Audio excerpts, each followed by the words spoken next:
experiência, vamos começar oficialmente. 29 de março de 2021, PET 1, semana 2, língua portuguesa, turmas primeiro C, D e E. Sejam bem-vindos. Então, vamos falar um pouquinho sobre o que eu percebi aí nas entregas da semana passada e do PET de acolhimento, tá? Pessoal, quando é gerado um link postado na sala de vocês, geralmente esse link é específico para a turma, tá? Então, aconteceu de eu encontrar a gente matriculado numa sala, mas com atividade no formulário de outra, tá? Então, por favor, atentem a isso.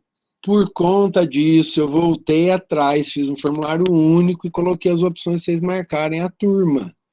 Mas não pode ficar compartilhando o meu formulário de grupo para grupo, porque os formulários são diferentes. Eu tenho gráficos de aprendizagem de turmas e eu faço diferente porque eu quero visualizar isso, certo? Então, por favor, se você é do primeiro A, mandou o link pro... Não tem sentido. O teu colega está no grupo da sala, ele que volte lá e localiza essa informação, né? Certo, gente? Então, para nós é muito complicado, dá um maior trabalho ficar organizando isso aqui. Então, por favor. E aí, se a Secretaria de Estado me pede um relatório, vai ser o relatório do primeiro A e o teu vai estar lá no primeiro B. Como é que a gente vai explicar isso? Tá? Então, por favor, atentem para essa situação, fazendo um grande favor. Oi? Alguém quer falar alguma coisa? Dúvidas até agora? Tá.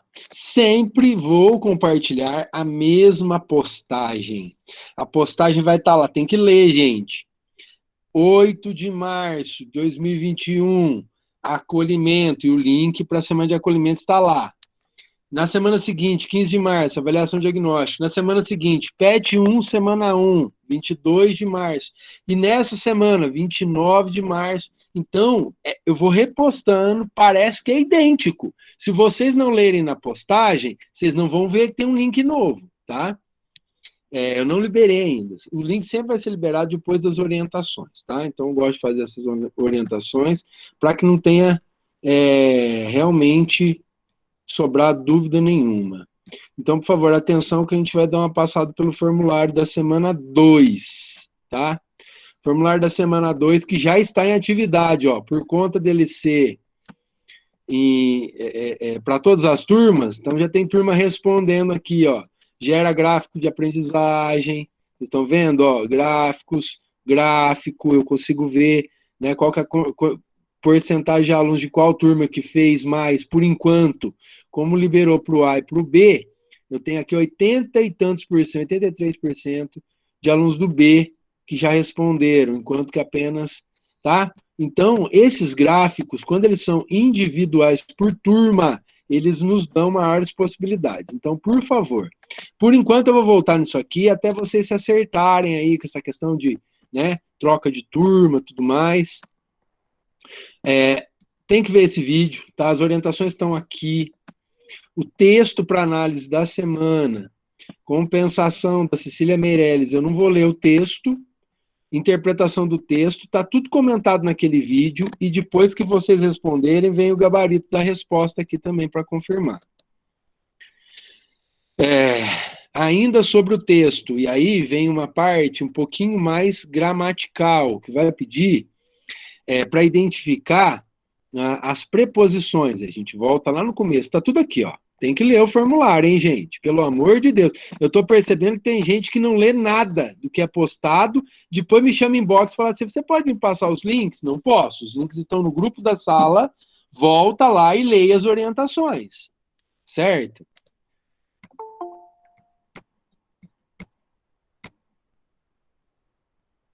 Então, vamos. Cadê o formulário que estou compartilhando? Aqui, ó. Preposição. Classe de palavras que tem por objetivo estabelecer relação entre palavras e ou orações.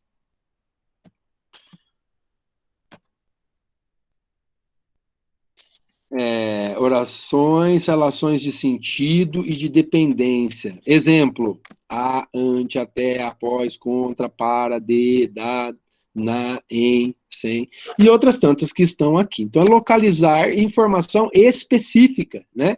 Se tem um modelo ali falando quais são as preposições, é localizar a informação específica, tá? Na questão 3, ela é bem interessante, que eu tenho duas frases, e aqui a mudança ela ocorre apenas em alguma preposição. E muda o sentido? Não muda? Qual o sentido que dá? Né? Então, a pergunta está aí. A última questão, essa não consta no PET. Estou acrescentando por conta e farei isso costumeiramente nos próximos também, tá? Mas para fazer essa aqui, é necessário ter um conhecimento que eu vou explicar na aula de hoje, tá? Parar de transmitir. Acredito que vocês visualizaram, né? Estava visualizando. Se não tiver, alguém me dá um toque aí. Uma janela. Isso, uma janela. Janela? Não. É uma guia. Vou tentar projetar de novo. Alguém me dá um sinal aí se está realmente projetando. Se vocês estão conseguindo ver.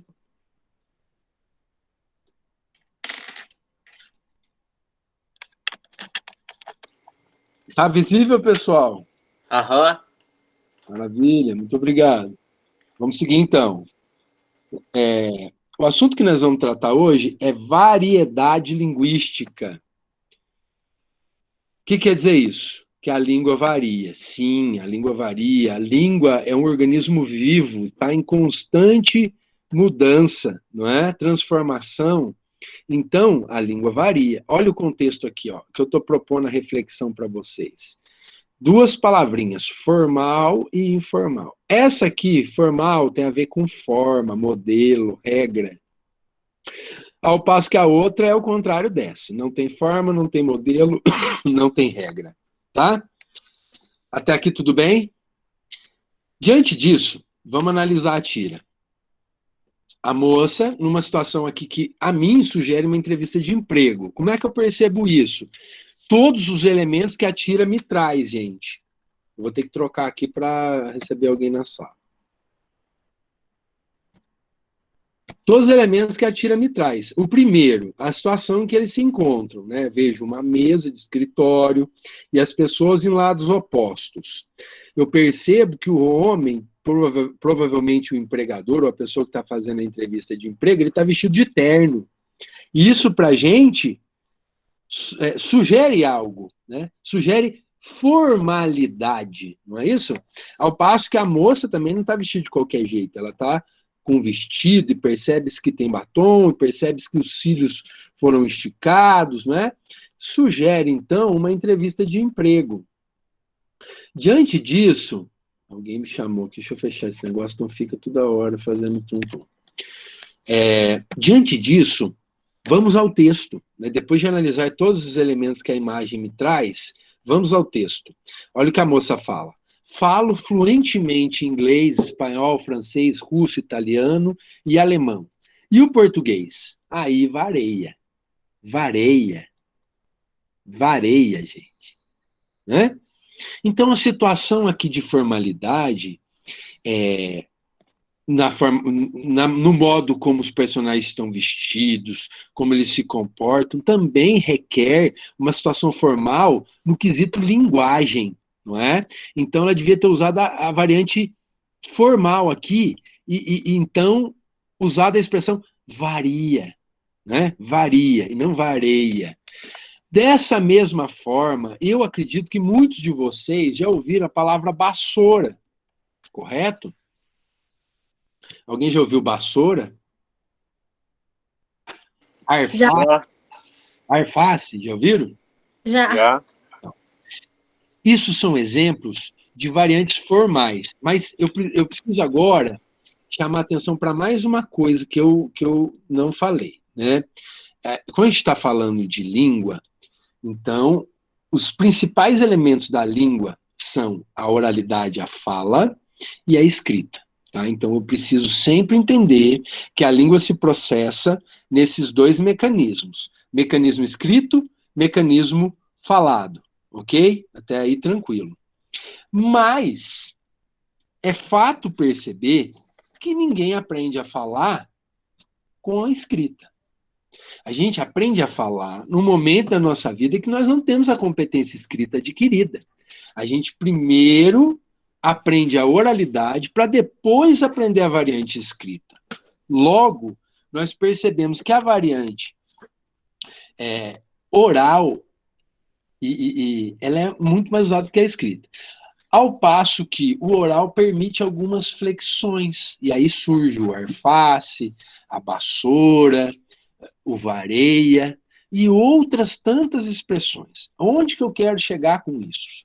Variação linguística, variedade linguística. A língua varia em vários níveis. Hoje nós vamos estabelecer dois: o nível do formal e o nível do informal. O formal, ele é condicionado pelas regras, pela gramática, pela forma, por um modelo.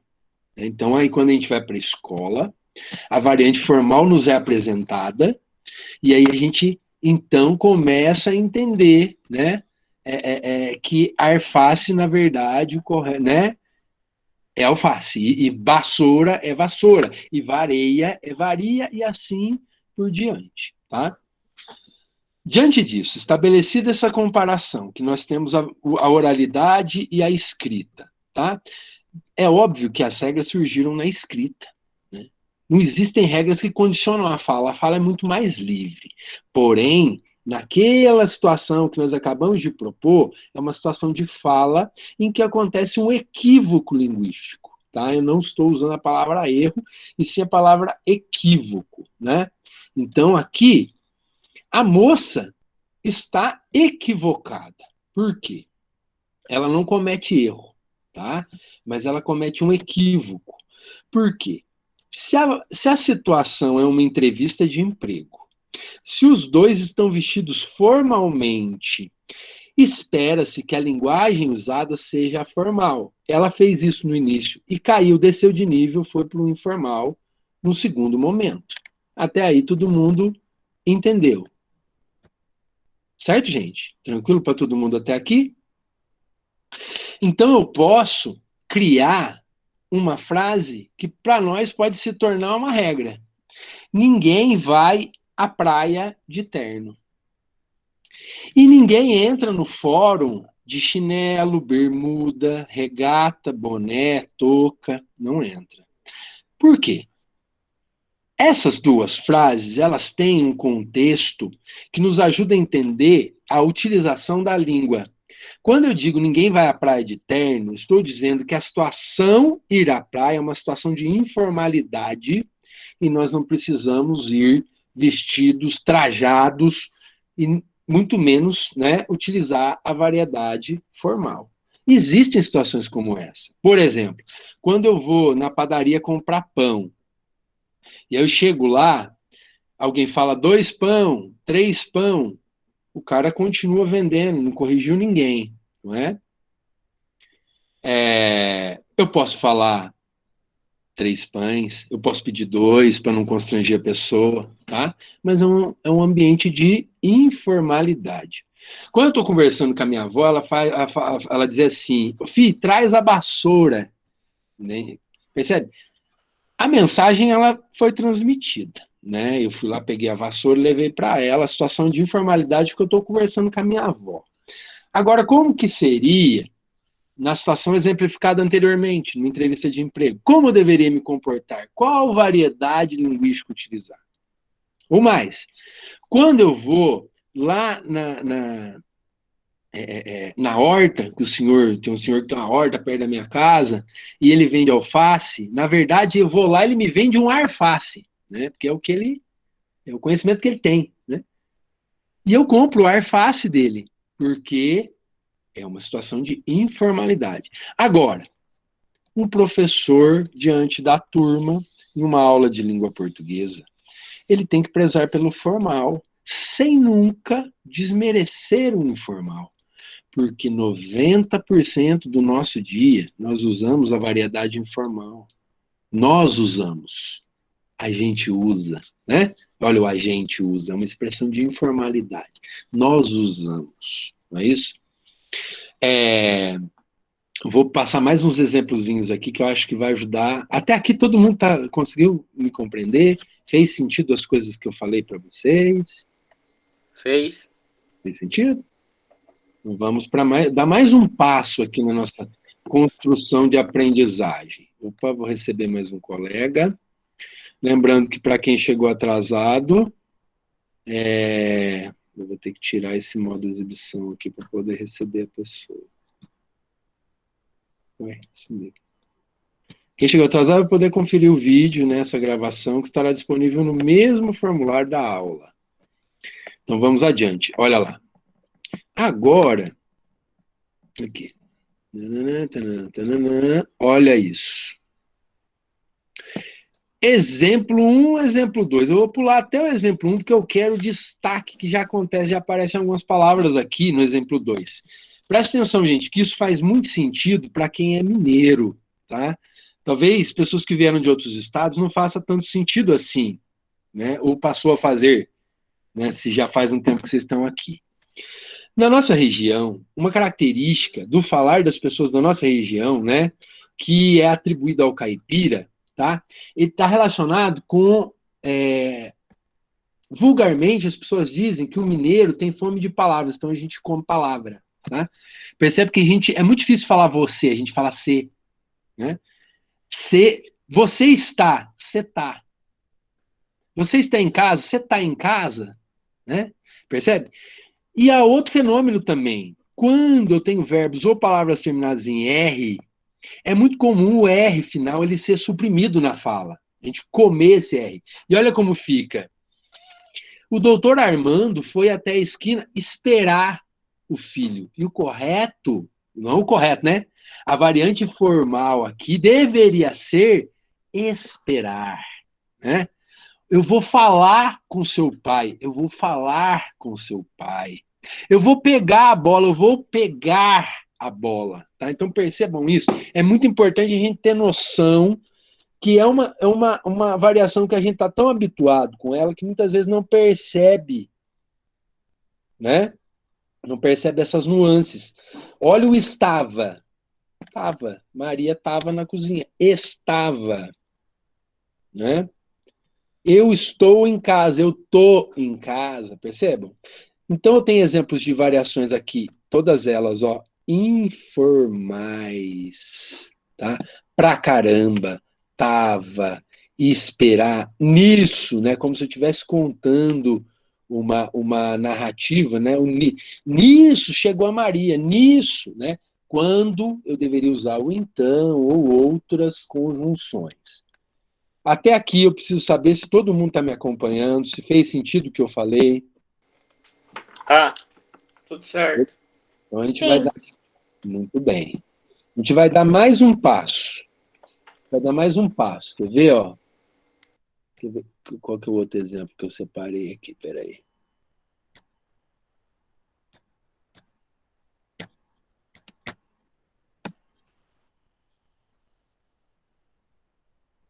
Não, agora não é exemplo mais. É conceito. Então eu vou, depois de ter falado sobre isso, eu vou dar um conceito. Vou conceituar isso que a gente está vendo. Estudando, tá? Isso se chama variedade linguística, tá? Então, a variedade formal e informal, elas existem, pessoal, em todas as línguas do mundo. Todas as línguas do mundo têm formal e informal. O inglês, o francês, o alemão, o espanhol, o português de Portugal, todas têm variações. Perceba que existem outros níveis de variações que a gente vai estudar mais a fundo nas outras aulas. É importante que vocês saiam dessa aula com esse entendimento. Que nós podemos fazer, né, numa divisão aí macro, né, numa grande divisão, em que existem dois grandes grupos. O grupo da variedade formal, o grupo da variedade informal. Mas eles se subdividem. Depois viram as gírias, os regionalismos, os academicismos, virão também o internetês, a linguagem falada na internet, ela é estudada e compreendida também como comunicação, por isso ela tem o seu valor em determinado ambiente, em determinada situação. Então, o que condiciona o uso do formal ou o informal é a situação. Eu não vou à praia de terno, tal como não vão me deixar entrar no fórum de bermuda, chinelo, boné, camiseta regata, né? Não sei se é comum, se todo mundo sabe disso, mas o ambiente do espaço, o fórum, lá onde fica o juiz, os tribunais e tudo mais, é um espaço de formalidade. Para entrar nesse espaço, eu tenho que estar trajado formalmente. Então, tragam isso para o aspecto da língua, tá? Existem situações que eu posso usar a língua coloquial, existem situações que eu devo usar a língua formal, tá? E é preciso abolir a palavra erro, tá, gente? Não existe erro, existe equívoco. A moça cometeu um equívoco, tá? Um equívoco. Ela deveria estar apenas no plano da variante formal quando ela utiliza da variante informal. Sendo assim, é muito importante saber diferenciar as duas e os seus usos. Quando falamos com amigos e familiares, utilizamos e podemos utilizar, devemos, a linguagem formal, porque se eu chegar lá na minha avó, querer contextualizar ela, né, com formal e informal, minha avó era analfabeta, ela não vai entender nada. Então não adianta eu querer reprimir a pessoa. Eu vou no mesmo nível que ela está, tá? Então corrigir as pessoas é feio, tá, gente? Corrigir em público, né?